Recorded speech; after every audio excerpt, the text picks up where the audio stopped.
Well, a very good evening, all. Welcome back to Talk Norwich City. I think the last time I spoke to you face to face was after the Bristol Rovers game. Some time has passed since that. We've recorded a podcast since then. Still, the mood seems fairly glum around the place. Hull City, the opponents this Friday night, away from home on the telly. What could possibly go wrong? We'll be getting into it all during this video. A big thanks to our sponsors, Match Bingo, who are supporting all of our match preview content throughout this season. They are a bingo app, but for football. Your two great loves combined. I've got my card for Friday night's game. It's really good fun following along both with the bingo card and the football. It updates real time. And the great thing is, not only can you win money, it's a £175 pot for Friday night's game, but your 50% of all profits from Match Bingo go to a charity of your choice. The link below goes to support East Anglian Air Ambulance. That's who I'm supporting in my exploits over on Match Bingo. You can do the same. Head over there. Loads of you are loving it. I've already seen a few TNT viewers winning big. So hopefully you can be next. Match Bingo, link in the description. Hull City await, and a rather busy January transfer window so far for Hull. It's been a season of ups and downs for them. We, of course, played them first game of the season. We beat them 2-1, Adam Eder.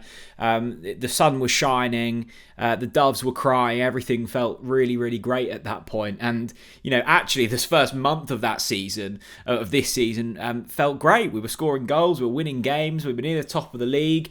We were thinking Premier League on the horizon. And sadly, things have been on somewhat of a downward spiral since then. Hull have probably, I'd say, done better than expected. I'm not overly sure what their expectations were for this season, but I'm just looking at their team. I'm looking at their manager, certainly within a chance of playoffs this season. They've got some really good players, boosted by the fact they've got Fabio Carvalho coming in from Liverpool until the end of the season. I know they've got a couple of injuries at the moment, but they've got Aaron Connolly up front. This is a good side, Hull, and we have to be fearful of them. Their recent form isn't overly impressive. A 1-1 draw last time out against Birmingham. That was the cup game, so they also have the joy of a replay. They got beaten 3-1 by Sheffield Wednesday, which was somewhat of an upset. A 3-2 win against Blackburn, and then the two games before that, defeats to both Sunderland and Bristol City. So, I can big them up all I like, and they have strengthened in January, unlike ourselves.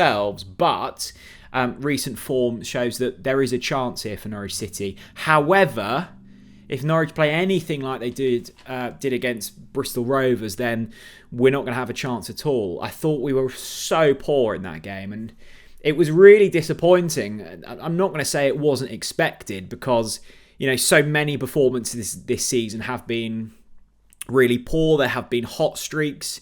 But we've seen this from David Wagner since he began at Norwich City. These, decent runs coupled with shocking runs, and no real form of consistency, not only in, periods of games, but during the period of a match.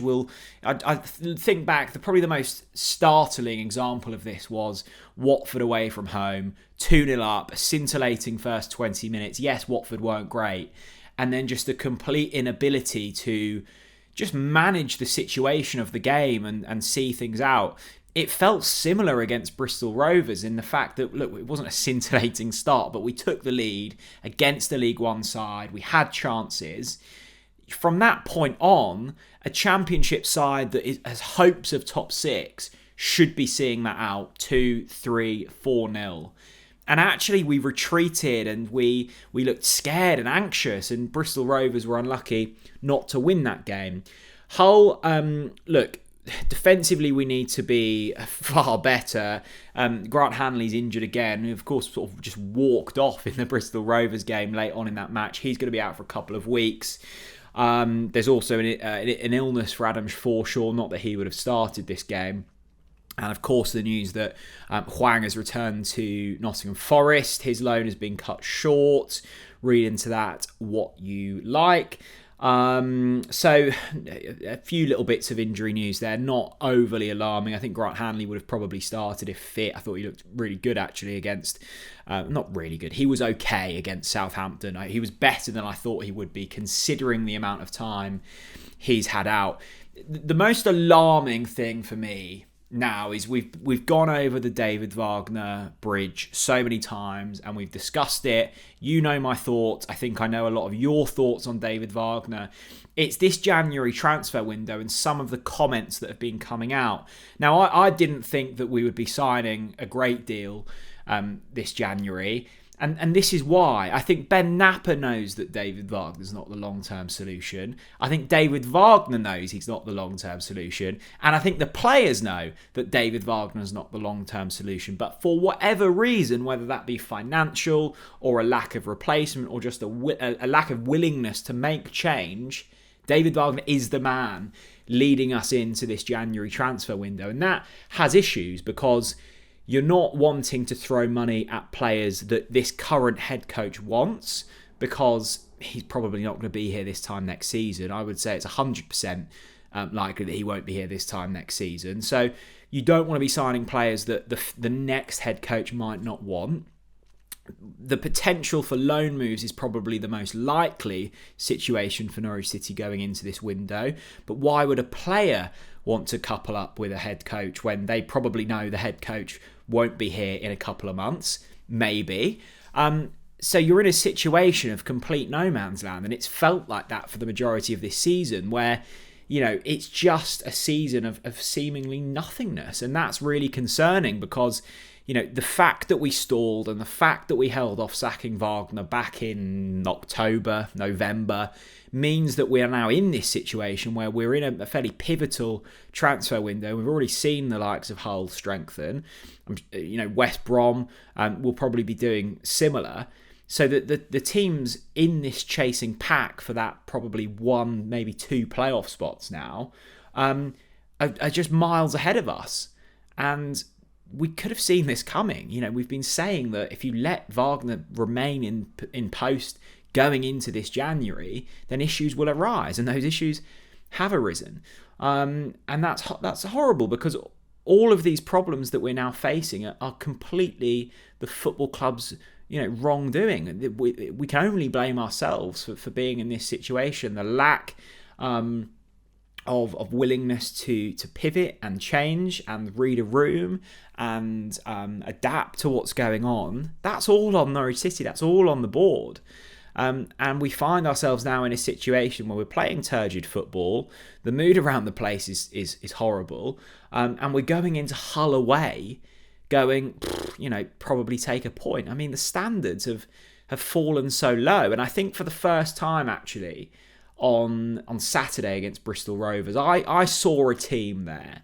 And I got hints of it from a couple of the interviews I heard post Southampton. I heard a team there that probably don't believe in Wagner going forwards. I think the only thing going for Wagner was the fact that he seemingly had the dressing room still on board, and I think that does count for a lot in this division and any division. I'm starting to get hints and vibes that maybe isn't the case anymore, and I think the players are starting to realise that this journey isn't going in the right direction, and they'll be very wary of that for their own development going forwards. So look, Norwich have a chance here. They need to be far better than we saw in the last month really. They were poor against West Brom, they were poor against Millwall, on the whole really poor against Southampton, a draw against Bristol Rovers. Things have to turn. The crazy thing is I think even if we were to lose this game, which is hugely likely, I still don't think Wagner goes anywhere. I still don't think that Napper has the man that he wants to make a change. That's really concerning. But there we go. Look, good that Sargent's back. It'll be nice to see Sarah back in the fold after having to watch Adam Forshaw and Liam Gibbs run the midfield last weekend. But look, am I hopeful for the rest of this season? No. We need to see improved performances and quickly. And hopefully that starts at Hull City. There we go. Let me know your thoughts down in the comment section below. As always, excited to read them. We'll catch you after the game. Hopefully, we produce something. Bye-bye, everyone.